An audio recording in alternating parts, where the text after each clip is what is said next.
Hello friends, exam study में आपका स्वागत है। आज से हम एक न्यू सेशन शुरू करने जा रहे हैं जिसमें हम Bihar police and Bihar SI के लिए प्रैक्टिस से डिस्कस करेंगे।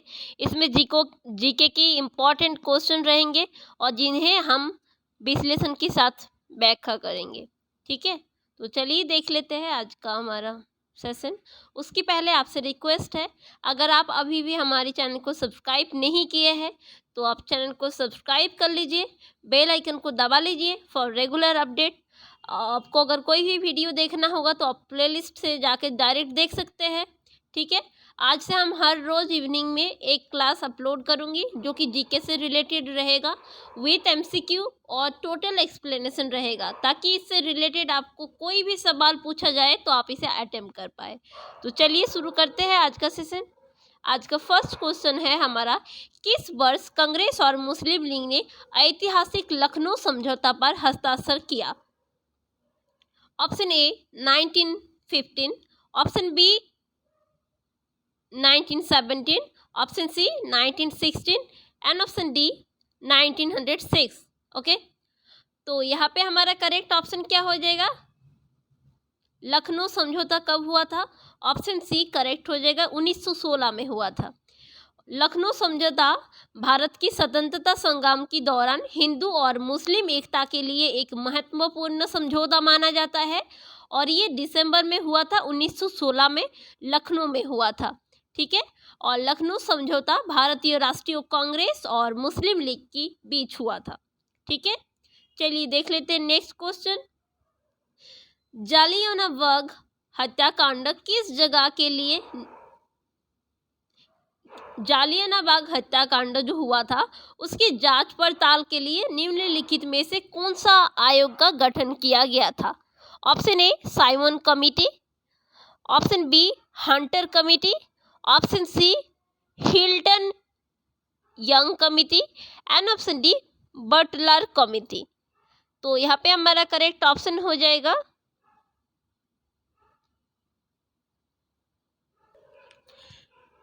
Hunter committee. ठीक है, तो ये कब हुआ था? जो जालियानवाला हत्याकांड था वो 13 अप्रैल 1919 को हुआ था और इस हत्याकांड के लिए जिम्मेदार कौन थे? जनरल डायर, जिन्हें उधम सिंह ने गोली मार के बाद में हत्या कर दी थी। ठीक है, तो ये सवाल भी अक्सर पूछा जाता है कि जो जनरल डायर था उनको किसने हत्या किए थे? तो किन्होंने किए थे? उधम सिंह हो जाएगा करेक्ट आंसर। ठीक है, चलिए देख लेते हैं नेक्स्ट क्वेश्चन। 1908 में बाल गंगाधर तिलक को 6 साल की कैद हुआ था और उन्हें किस जगह भेजा गया था? ऑप्शन ए है Madras, option B Yerwada and option C Singapore, option D में है मंडले। ठीक है, तो यहाँ पे हमारा क्या हो जाएगा करेक्ट आंसर?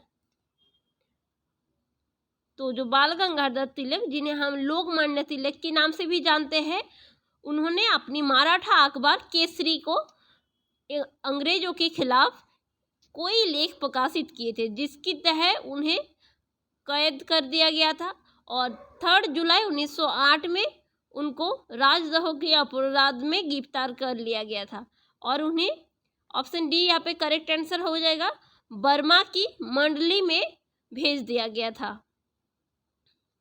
ठीक है, तो 1908 से लेके 1914 तक, ये 1908 हो जाएगा। ठीक है, 1908 से लेके 1914 तक तिलक को 6 साल के लिए जेल की सजा सुनाई गई थी। और जो मोस्ट इम्पोर्टेंट लाल बाल पाल है, उनमें से जो बाल है वो बाल गंगाधर तिलक के नाम से होता है। जो ट्रियो 3 लोगों का जो मेल है लाल बाल पाल, उसमें से बाल यानी कि बाल गंगाधर तिलक, और उनका फेमस ये अखबार हो गया केसरी जो कि मराठा लैंग्वेज में था। चलिए देख लेते हैं नेक्स्ट क्वेश्चन। निम्नलिखित में से कौन सा स्थान भूदान आंदोलन से जुड़ा हुआ है? ऑप्शन ए है Warangal, option B Pochampally, option C Raipur, option D Maredumilli. Okay, तो यहाँ पे करेक्ट आंसर क्या हो जाएगा? ऑप्शन बी हो जाएगा जो कि है पोचमपल्ली।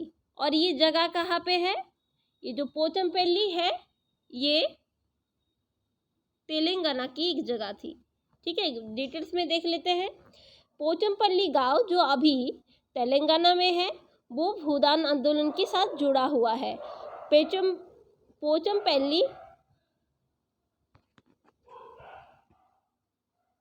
तो जयप्रकाश नारायण जो थे उन्होंने सक्रिय राजनीति छोड़ के 1953 में भूदान आंदोलन में शामिल हो गए थे। और एक चीज़, भूदान आंदोलन यानी क्या था? भूमि उपहार आंदोलन था, जो कि भारत की एक शैक्षिक भूमि सुधार आंदोलन था। शैक्षिक दैट्स मीन कि वो अपनी मर्जी से भूमि उपहार दे रहे थे और जिन्हें आचार्य विनोबा भावे ने शुरुआत किए थे 1951 में। ठीक है, चलिए देखते हैं नेक्स्ट क्वेश्चन। फ्रेंड्स, अगर अभी तक अपने चैनल को सब्सक्राइब नहीं किया है तो चैनल को सब्सक्राइब कर लीजिए और रेगुलर अपडेट के लिए बेल बटन को दबा दीजिए।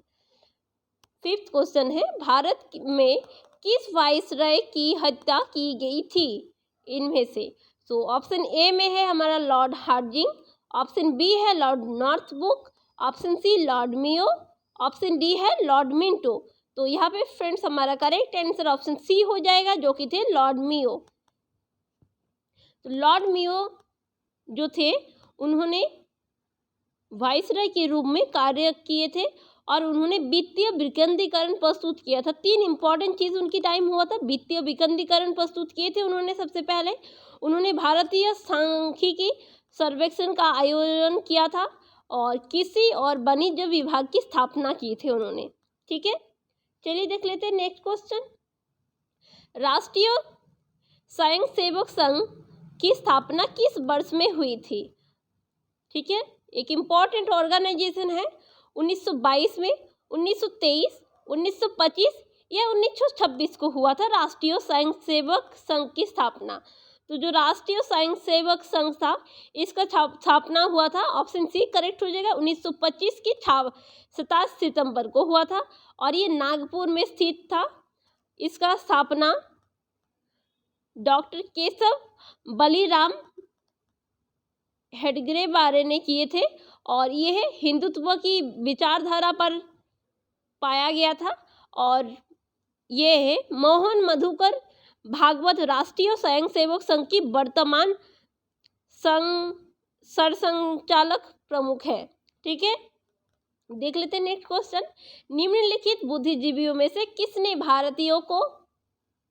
भारतीय के लिए भारत का नारा दिया था? तो ऑप्शन ए है स्वामी विवेकानंद, दयानंद सरस्वती, बंकिम चंद्र चटर्जी एंड बाल गंगाधर तिलक। ठीक है, तो इनमें से हमारा करेक्ट ऑप्शन क्या हो जाएगा? दयानंद सरस्वती। ठीक है, उनका एक बुक था जिसमें उन्होंने लिखा था, राजनीतिक संदेश था उनका कि भारतीयों के लिए भारत। ठीक है, और इनके थ्रू उन्होंने ये नारा दिए थे। नेक्स्ट क्वेश्चन देखते हैं। रानी गाइदिल्लू निर्भीक स्वतंत्रता सेनानी थे। गाइदिल्लू और उनका जन्म कहाँ हुआ था, यानी कि वो कहाँ से बिलोंग करते थे? ठीक है, ऑप्शन ए है Mizoram, option B Nagaland, option C Assam and option D है मणिपुर। तो जो रानी गाइदिल्लू थे वो कहाँ से थे? वो थे मणिपुर से। ठीक है, ऑप्शन डी करेक्ट आंसर हो जाएगा। और एक चीज़ देख लेते हैं यहाँ पे, उनका जो ये टाइटल है रानी, ये उन्हें किन्होंने दिया था? जवाहरलाल नेहरू ने दिए थे।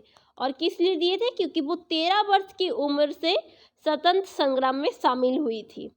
ठीक है, चलिए देखते हैं next question. The dictionary of India लिखा गया था किसके द्वारा? द डिक्शनरी ऑफ इंडिया एक बुक था, इनका राइटर कौन थे? ये सवाल बहुत सारे एग्जाम में ऑलरेडी आ चुका है और आगे की एग्जाम के लिए भी बहुत बहुत ज़्यादा इम्पोर्टेंट है। ऑप्शन ए है आर.सी. मजूमदार,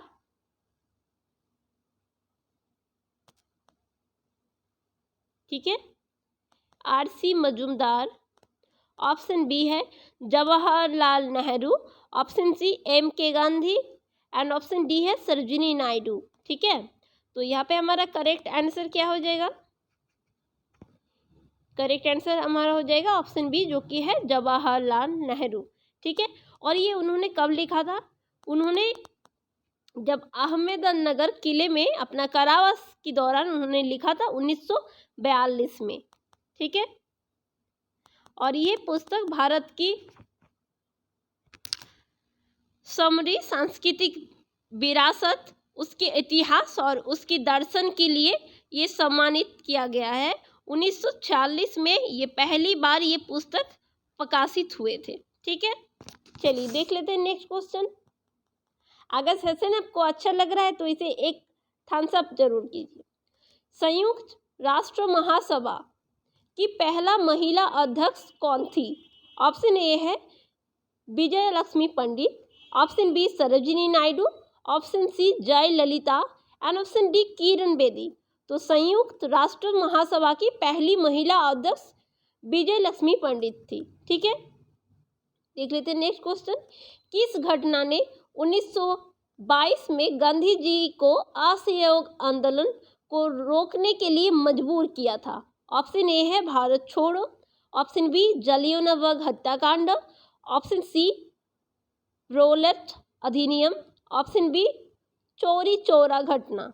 तो यहाँ पे करेक्ट आंसर हो जाएगा option D, Chauri Chaura incident हुआ था 1922 में।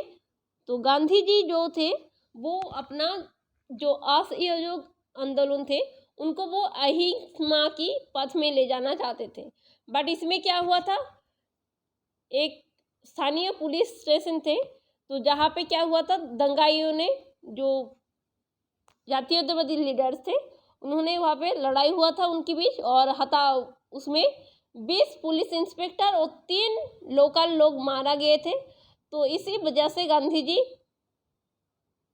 ने ये इस आंदोलन को प्रत्याहार कर लिए थे। ठीक है, क्योंकि वो नहीं चाहते थे कि कोई भी वायलेंस हो इस आंदोलन में, बट जब ये देखे कि नॉन वायलेंस की मूवमेंट में वायलेंस आ रहा है तब उन्होंने इसे विड्रॉ कर लिए थे। ठीक है, चलिए देख लेते हैं नेक्स्ट क्वेश्चन। निम्नलिखित में से कौन सा आंदोलन गांधी जी से संबंधित नहीं था? असहयोग आंदोलन, सविनय अवज्ञा आंदोलन, होम रूल मूवमेंट, भारत छोड़ो आंदोलन। तो यहाँ पे कौन सा करेक्ट हो जाएगा? Option C, home rule movement जो था वो गांधी जी से संबंधित नहीं था। होम रूल आंदोलन किसने किए थे? मिसेस एनी बेसेंट ने किए थे। और